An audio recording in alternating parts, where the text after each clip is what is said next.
semuanya anak-anak, semoga dalam keadaan sehat selalu. Pada kali ini pertemuan kita akan membahas mengenai keuangan usaha.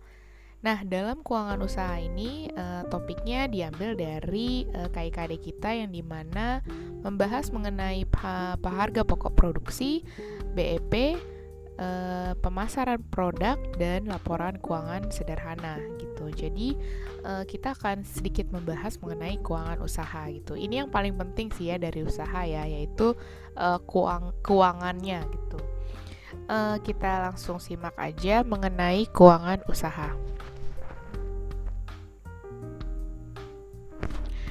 Nah, keuangan usaha sendiri ini pertama-tama kita harus mengetahui harga pokok produksi, harga pokok penjualan, atau yang sering kita kenal dengan HPP. Nah, HPP ini ya dua-duanya ya gitu, harga pokok produksi disebutnya HPP, harga pokok penjualan disebutnya HPP juga.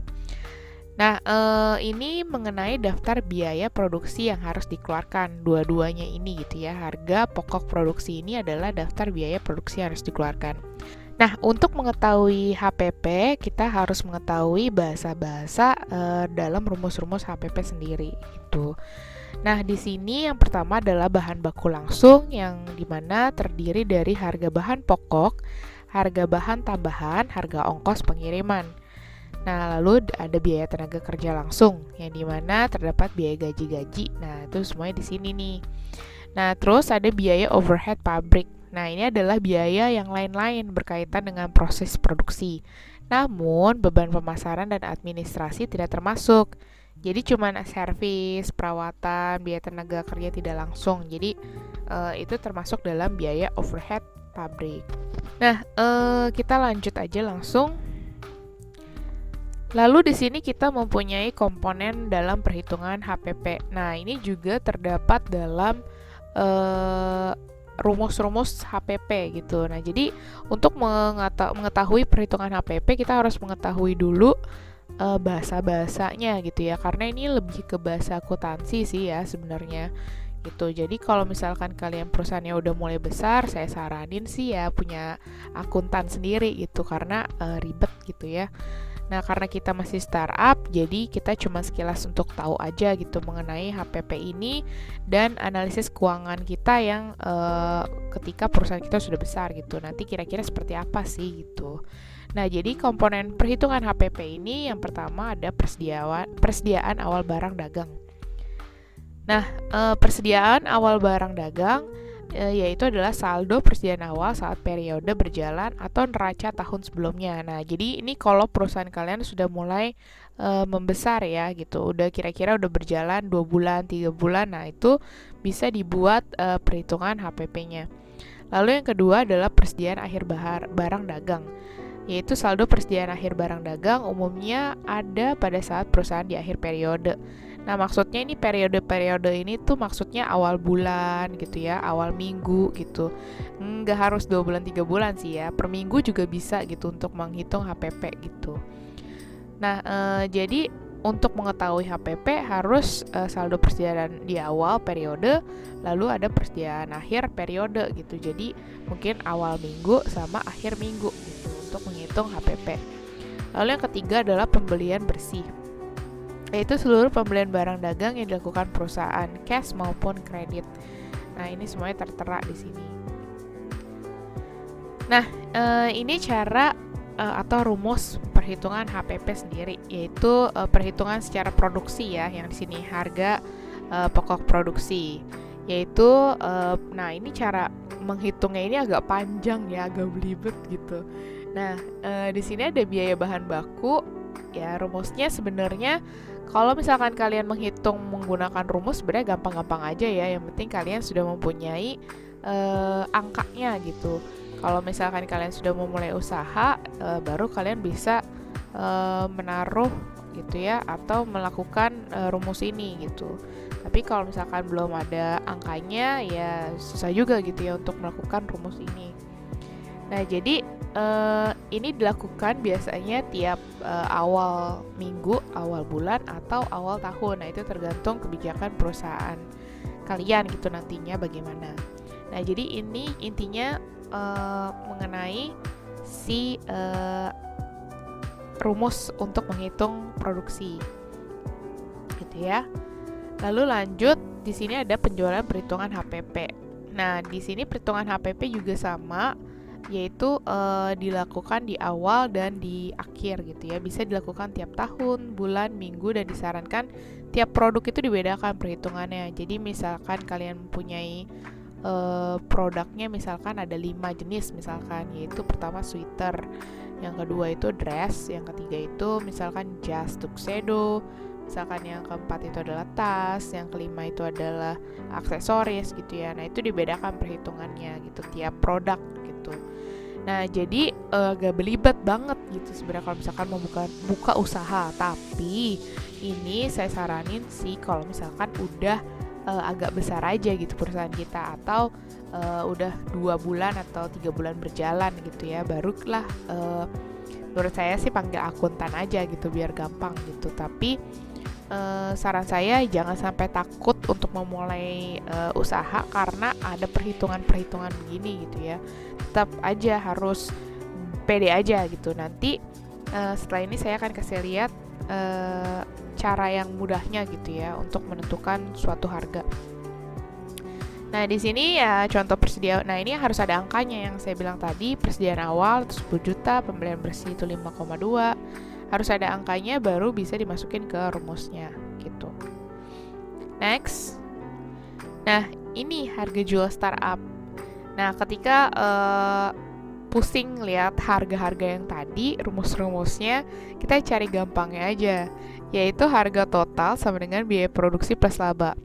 Nah, laba ini tergantung kalian mau ngambil berapa persen gitu ya dari penjualan gitu. Jadi misalkan kalian mau ngasih, misalkan harga barang aslinya 10.000 gitu, kalian mau ngambil untung 20% gitu, berarti 12.000 dijual ya, kayak gitu doang, gampang ya.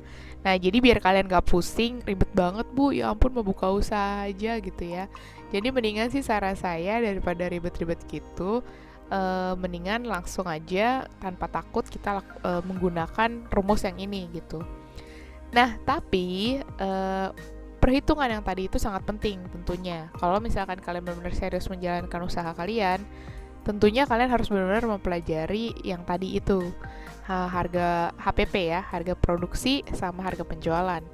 Nah, tapi yaitu kalau saran saya sih pakai akuntan biar nggak salah-salah gitu ya. Atau mungkin kalau nanti kalian sudah mulai 5 tahun ke depan untuk melakukan usaha itu, kalian udah di dalam kepala gitu ya. Nah, di sini ada contohnya.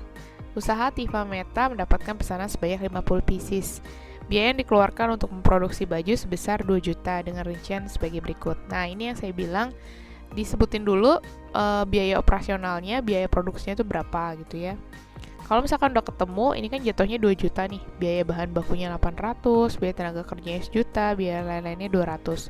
Ketika menginginkan laba 10%, maka perhitungannya jadi 2 juta, harga total produksinya dikali 10%. Jadi 2 juta ditambah 2 juta kali 10% sama dengan 2,2.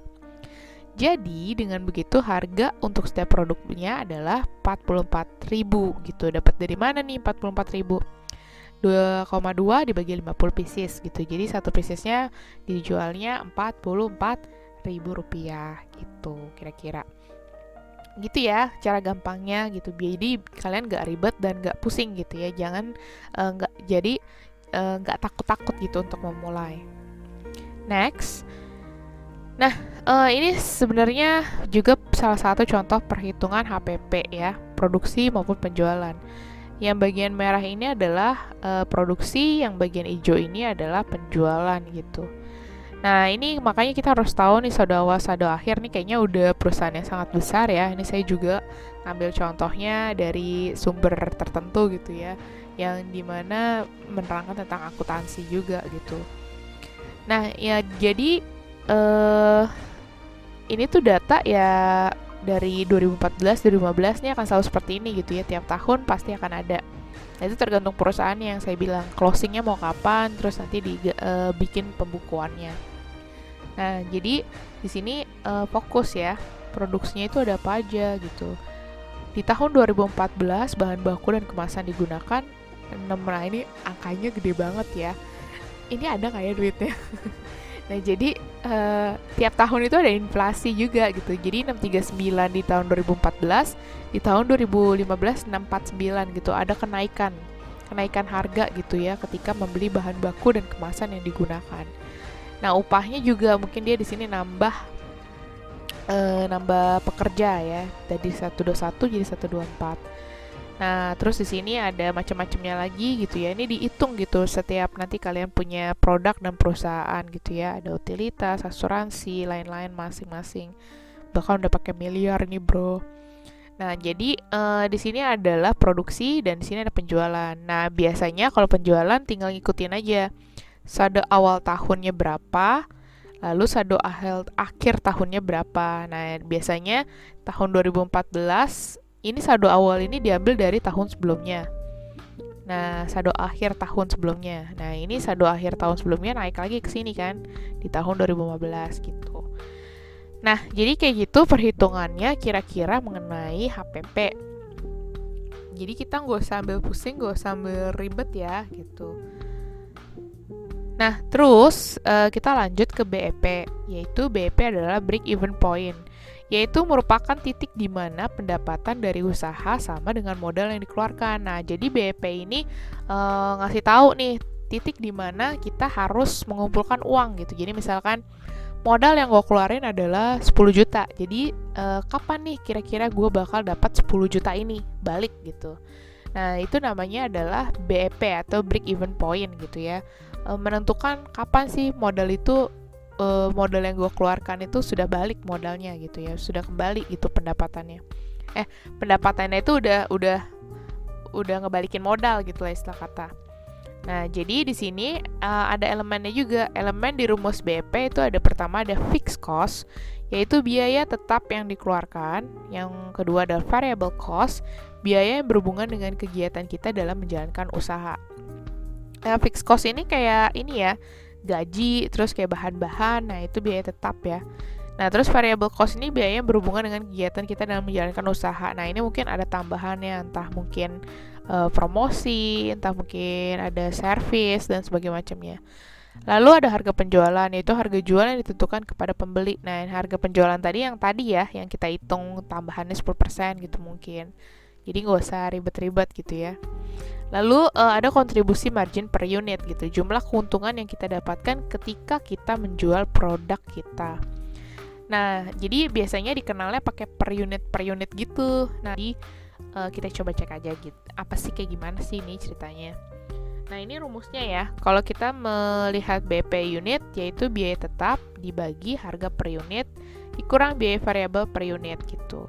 Terus BP rupiah, biaya tetap dibagi kontribusi per unit, bagi lagi harga per unit. Nah, ini kayak gimana sih? Kita lihat contohnya ya. Di dalam BP unit, contohnya Daif memiliki usaha toko sepeda dengan fixed cost. Fixed cost itu adalah tetap ya, berarti 5 juta rupiah gitu. Variable cost-nya 200.000 per unit gitu, dengan harga jual 1.500.000 per unit. Perhitungan BP unitnya yaitu seperti yang contoh tadi ya. Nah, biaya tetapnya di sini adalah 5 juta kan. Nah, di sini tulisnya 5 juta. Harga per unitnya 1,5. Taruh di sini 1,5 dan dikurangi biaya variabel 200.000. Totalnya itu adalah 3,84. Jadi dibulatkan ke atas menjadi 4 unit. Jadi kalau di pembulatan itu seperti yang kalian pelajari matematika, kalau misalkan 3, ke bawah, kalau 5 ke bawah, kalau 0,5 ke bawah itu pembulatannya menjadi 3. Tapi kalau 0,5 ke atas itu pembulatannya menjadi 4 gitu ke atasnya. Nah, jadi 4 unit nih. Jadi sehingga Daif dapat balik modal apabila mampu menjual 4 unit sepeda tiap bulannya. Pada penjualan kelima, maka Daif menuai keuntungan karena modal sudah kembali. Nah, jadi di sini dibilang kalau misalkan ketika unit kelima sudah dijual, maka si Daif ini sudah mulai menuai keuntungan karena modalnya udah balik gitu. Sekarang kita akan coba melihat BP rupiah. Dalam BEP rupiah, contohnya, Talita memiliki usaha toko konveksi dengan fixed cost 10 juta rupiah. Variable cost-nya 500.000 unit, 500.000 per unit dengan harga jual 2.500.000 per unit. Perhitungan BEP rupiahnya, biaya tetap dibagi kontribusi margin per unit per harga per unit.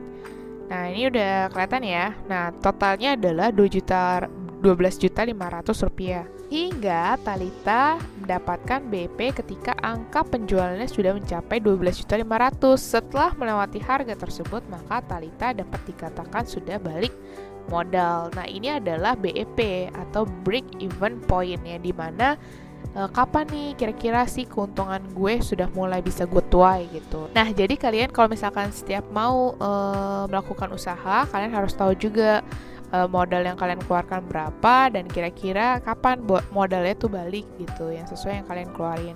Nah, dari situlah kalian sudah mulai bisa menghitung keuntungan yang kalian dapatkan. Tapi ya, kira-kira ya, ini masih easy lah ya. Ya, kalau soal duit cepet lah ya. Oke, next. Nah, ini laporan keuangan. Nah, sekarang kita akan membuat laporan keuangannya. Di sini ada dikenal dengan laporan raca, yaitu bermanfaat untuk mengetahui kondisi finansial perusahaan. Nah, sebenarnya laporan raca ini juga udah spesifik ya, kayak akuntan-akuntan gitulah gitu ya. Nah, di sini raca ini ada macam-macamnya lagi gitu ya. Ada laporan, ada aktiva, ada pasiva, ada modal gitu. Jadi aktiva ini yaitu kekayaan atau aset perusahaan yang berhasil dikumpulkan. Aktiva terdiri dari aktiva tetap, yaitu aktiva tetap itu adalah jangka panjang, dan aktiva tidak tetap yaitu adalah jangka pendek. Lalu ada pasiva, yaitu kewajiban perusahaan, yaitu hutang perusahaan. Dan yang ketiga adalah modal, baik modal sebagai aset pembiayaan maupun produk yang dijadikan operasi bisnis. Nah, contohnya itu seperti ini. Nah, ini saya ambil dari punya teman saya sih sebenarnya, orang akuntansi gitu ya. Ini juga cuma contoh aja ya, bro. Jadi kira-kira seperti inilah kalau membuat laporan keuangan raca gitu. Ini teman saya yang akuntan. Jadi di sini ada asetnya, ya kan, tertulis ya, aktiva itu kekayaan atau aset perusahaan. Di sini kasih lihat asetnya, ada aset lancar, ini aset tetap tidak tetap ya berarti. Nah, terus ada piutang jangka panjang. Oh, ini ada banyak ya, udah detail banget kalau yang ini. Lalu ada kewajiban, yaitu pasiva. Di sini juga dikasih lihat caranya, kewajiban jangka pendek, utangnya ada apa enggak, utang pajaknya ada apa enggak. Nah, ini selalu setiap tahun biasanya realisasinya kita bisa memperkirakan gitu ya.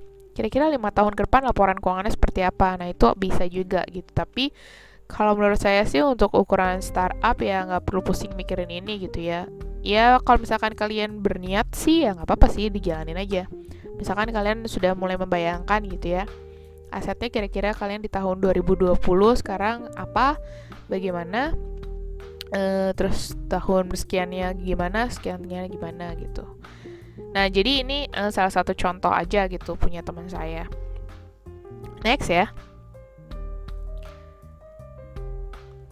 Nah, ini laporan keuangan buku besar. Nah, ini yang harus kalian punya sih sebenarnya gitu. Kalau misalkan kalian tadi ribet, duh pusing ya keuangannya, pusing keuangannya. Nah, paling enggak kalian punya ini, laporan keuangan buku besar. Nah, ini kalian bisa menggunakan di dalam Microsoft Excel gitu. Yaitu yang pertama, akunnya ini maksudnya itu kayak data apa aja sih, kayak yang kalian beli gitu misalkan. Nah, jadi ada perlengkapan kantor gitu ya.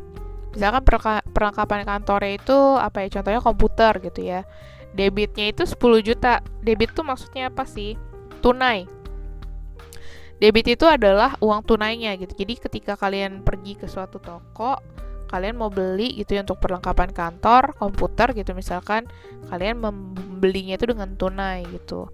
Nah, kredit ini adalah kasnya, kredit kas. Ya, jadi 0 gitu ya. Jadi misalkan tadinya kita punya kredit kasnya kita 10 juta karena kita mau beli sesuatu, jadi secara tunai, jadi kita di sini 10 juta dan di sini akhirnya strip. Dan otomatis saldonya 0 gitu ya, sisanya kreditnya itu 0 gitu. Kredit kasnya itu 0. sedangkan debitnya ada 10 juta saldonya. Kayak gitu kira-kira. Nah, sama gitu, kalian ketika nanti membuat dalam Microsoft Excel kalian, buku besar kalian, di keuangan kalian, di sini akunnya ini ya pertama apa? Misalkan mesin jahit gitu ya, debitnya berapa, kreditnya berapa. Gitu. Misalkan kas kredit kalian juga ternyata masih ada banyak gitu. Misalkan ada kalau misalkan ceritanya 20 juta ya, berarti debitnya 10 juta, di sininya 10 juta gitu. Saldonya berarti di sini 10 juta masih. Gitu kira-kira. Itu aja sih dari saya seputaran perkiraan mengenai laporan keuangan atau keuangan usaha. Nah, jadi nggak usah terlalu pusing sama rumus-rumusnya gitu ya. Saran saya tetap berani. Kalau misalkan berusaha itu harus punya juga keberanian gitu untuk memulai. Tapi jangan juga salah-salah gitu. Nah, jadi apapun yang akan kalian jual nanti, apapun yang kalian beli nanti untuk modal-modal, intinya satu sih, jangan lupa dicatat gitu aja. Dan memastikan perhitungannya seperti yang tadi kita lihat gitu ya. Kalau menurut saya pribadi, kalau misalkan ngelihat yang simpel yang tadi ya, harga jualnya itu, harga produksi plus laba itu, menurut saya juga kalau kalian mengikuti itu, saya rasa juga nggak akan rugi sih gitu. Nah, itu aja dari saya. Semoga ini dapat membuka wawasan kalian juga ya gitu, karena ini sebenarnya pelajaran akuntansi juga gitu. Nah, dicoba aja, jangan takut dan tetap semangat. Oke? Bye bye, semangat berusaha. Semangat menjadi pengusaha.